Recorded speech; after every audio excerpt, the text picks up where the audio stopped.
Welcome back to the C++ series. So आज हम लोग पढ़ने वाले हैं फंक्शंस के बारे में. So let's just dive into it. So functions क्या होते हैं C++ में? तो मैंने जैसा अभी आप लोगों को ऊपर बताया था एक वीडियो में कि आप लोग ऐड फंक्शन यूज़ कर सकते हो बहुत सारी जगहों पे.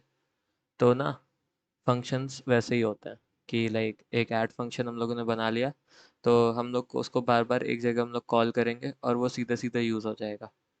तो सीधे सीधे फंक्शंस के बारे में पढ़ लेते हैं. क्या होते हैं functions in C plus plus? Are box of code that perform a specific task. जैसे मैंने आप लोगों को बोला था फंक्शन एक ब्लॉक ऑफ कोड है. जैसे हम लोग का मेन जो है उससे तो फंक्शन कॉल होता है, तो वैसे ही हम लोग का ये फंक्शन जो है ये एक अलग कंपोनेंट टाइप का है. तो इस कंपोनेंट में ना हम लोग कुछ लाइन ऑफ कोड लिखेंगे, उसको एग्जीक्यूट कराएंगे और वो एक पर्टिकुलर फंक्शन मतलब एक पर्टिकुलर टास्क करेगा सी प्लस प्लस में. ठीक, ये ब्लॉक ऑफ कोड. ठीक, आगे बढ़ते हैं. They allow you to break down your program into smaller manageable pieces making code modular and easier to understand. अब जैसे तुमको एक कोड करना है, बड़ा कोड है काफ़ी, 500-600 लाइन का. ठीक, अभी तुम बिगनर हो, 500 to 600 lines is like very difficult to you. तुमने कोड करना शुरू किया, तो तुमने ना, अब तुम एक ही मेन फंक्शन के अंदर सब चीज़ का कोड कर दोगे कि तुम एक नंबर लोगे, फिर उस नंबर को तोड़ोगे, फिर उस फिर उस नंबर में कुछ नंबर ऑफ ऑपरेशंस करोगे, जो कि तुम्हारे लिए काफ़ी डिफिकल्ट पड़ जाएगा समझना. तो इससे अच्छा तुम नंबर को तोड़ो एक फंक्शन के अंदर, नंबर में स्पेसिफिक ऑपरेशंस करो दूसरे फंक्शन के अंदर, और इन दोनों फंक्शन को कॉल कर लो. तो अगर जब तुम कॉल करोगे तो ऑब्वियसली अगर तुम्हारा नंबर तोड़ने वाला जो फंक्शन होगा उसमें प्रॉब्लम आएगी. तो ऑब्वियस सी बात है कि अगर वो तोड़ने वाला नंबर होगा उसमें प्रॉब्लम आएगी. तो तुम उसको सीधे सीधे डायरेक्ट में जाके चेक कर सकते हो कि क्या दिक्कत होगी. स्मॉलर मैनेजेबल पीसेस हैं क्योंकि कोड समझ में भी आएगा और इजी भी रहेगा अंडरस्टैंड करने के लिए. So functions in C++ can take parameters, inputs, perform operations and optionally return a value. हम लोग पहले कुछ इनपुट देंगे, जैसे हम लोग ऐड के लिए कुछ इनपुट देंगे A और B. जैसे हम लोग को दो नंबर ऐड करना है, दो नंबर को ऐड क्या करेंगे उसमें ऑपरेशंस करेंगे. तो ऑपरेशन क्या है अपना add, and optionally return a value. अब हम लोग इसको रिटर्न कर सकते हैं. ठीक, the main function serves as the entry point of the program but you can define additional function to perform specific task. जैसे मैंने अभी बोला कि मेन फंक्शन के अंदर वो तुम नंबर को कॉल कर लोगे, नंबर को ब्रेक करने वाला फंक्शन कॉल कर लोगे, फिर नंबर पे जो स्पेसिफिक टास्क परफॉर्म कर रहे थे उसमें कॉल कर लोगे. तो इतनी सारी चीज़ें क्लियर हो गई. अभी आगे बढ़ते हैं. मैंने आप लोगों के लिए कोड बेस बना के रखा है पहले से. चलिए आइए उसको देखते हैं. पेस्ट किया using name space st standard, और इसको सेव कर दिया. ठीक, अभी हम लोग क्या कर रहे हैं, एक फंक्शन बना के रखा है. फंक्शन डिक्लेरेशन है ये. मैं इसको ना यहाँ से कट करता हूँ और इसको यहाँ पेस्ट कर देता हूँ. सो ये रहा फंक्शन डिक्लेरेशन. फंक्शन हम लोगों ने कैसे डिक्लेयर किया. अब देखो रिटर्न टाइप होते हैं फंक्शंस में जो होते हैं रिटर्न टाइप होता है.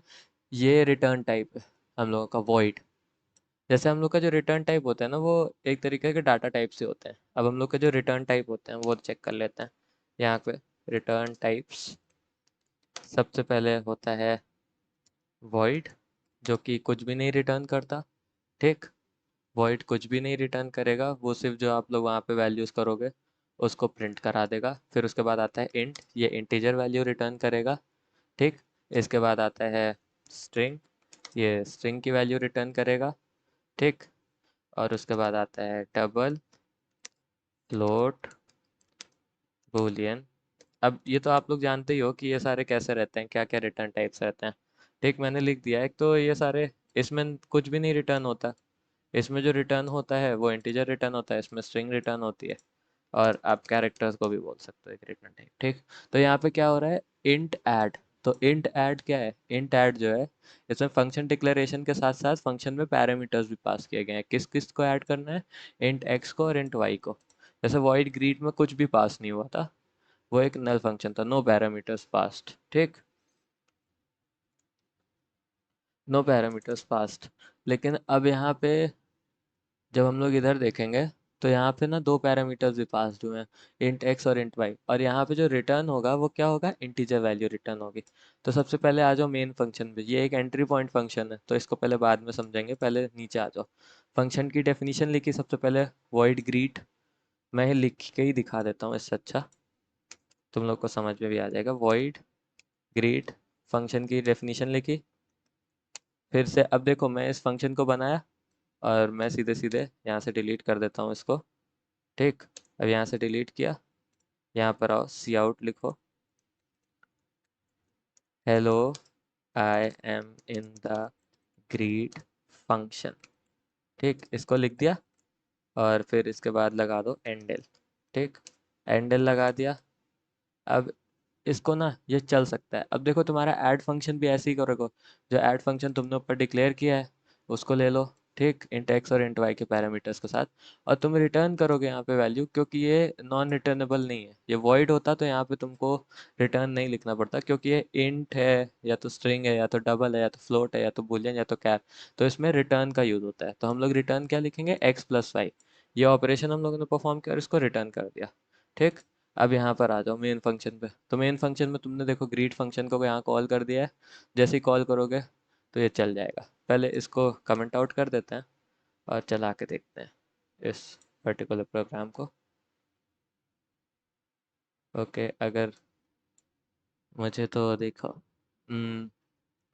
अगर यहाँ पे कोई बेफालतू का एरर आ रहा है तो लेट्स जस्ट चेक इट। ठीक, पहले चेक कर लेते हैं कुछ बेफालतू का एरर तो नहीं आ रहा। ग्रीट ग्रीट, ठीक, सब जगह सही है। इसको रन करो कोड को, hello I am in the greet function. तो पहली बार से इनिशियलाइज होता है। ठीक, मैंने इसको सेव नहीं किया, सेव करते रहना चाहिए। ठीक, वो पहली बार इनिशियलाइज हुआ, अब देखा ये हो गया। अब यहाँ पे इसको कमेंट आउट कर दो और वापस से इस पूरे फंक्शन को लेते हो, सेव कर दो, और hello I am in the greet greet function result of addition 8, जो कि मैंने यहाँ पे 5 और 3 प्रोवाइड किया था। तो उससे कुछ ना कुछ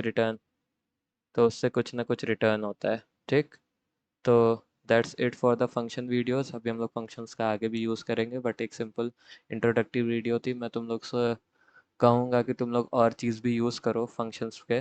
जैसे मैं एक फंक्शन आप लोगों को और बना के ही दिखा देता हूँ, बूलियन इज एबल। ठीक, इज एबल के अंदर पास कर दो इंट ए। ठीक, अब if a is greater than 10, then return true, else return false। ठीक, यहाँ पे इसको लिख दिया। रिटर्न ऑपरेशन भी देख रहे हो आप लोग। इसको सेव कर देते हैं। यहाँ पे सीधे सीधे एक और वैल्यू लेते हैं, int e is equals two is able, और इज एबल में जो है वैल्यू 12 पास कर देते हैं। ठीक, और इज एबल को जो है यहाँ पे प्रिंट करा लेते हैं। ठीक, अभी इसको सेव कर लेते हैं और चलाते हैं प्रोग्राम को। एक एरर है, is able is not declared in this scope. So like, पहले आप इसको चला सकते हो। ठीक, आप चलाओ इसको, और इज एबल इंट ए को आप सीधे सीधे आपने वैल्यू पास करी, और इसको आपको ये वाला जो एरर है आपको इसको सही करना चाहिए। अगर आपको इसका सॉल्यूशन चाहिए तो मैं सॉल्यूशन भी आपको बता दूंगा अगले वीडियो में। सो मिलते हैं अगले वीडियो में। Thank you. और एक छोटी सी चीज़, जो आप लोग यहाँ फंक्शन क्रिएट करेंगे पहले आपको यहाँ डिक्लेयर करना पड़ेगा। डिक्लेयर अगर आपको नहीं भी करना है तो कोई दिक्कत नहीं है, डिक्लेयर को आप लोग हटा सकते हो सीधे सीधे ऐसे। ठीक, जो एरर आ रही थी वो भी इसी वजह से आ रही थी, क्योंकि हम लोगों ने फंक्शन ऊपर डिक्लेयर नहीं किया था। इसको यहाँ से कट करो, यहाँ पे इसको पेस्ट कर दो। ठीक, इसको सेव कर दो, अभी भी ये प्रोग्राम चलेगा। तो क्योंकि हम लोगों ने फंक्शन ऊपर डिक्लेयर करके फिर नीचे बनाया था, तो दैट इज़ अनदर थिंग। और ऐसे भी हम लोग कर सकते हैं कि हम लोग ऊपर डिक्लेयर करें वहीं पे कोड कर दें तो तब भी चलेगा। ठीक, सो मिलते हैं आपसे अगली वीडियो में, बाय।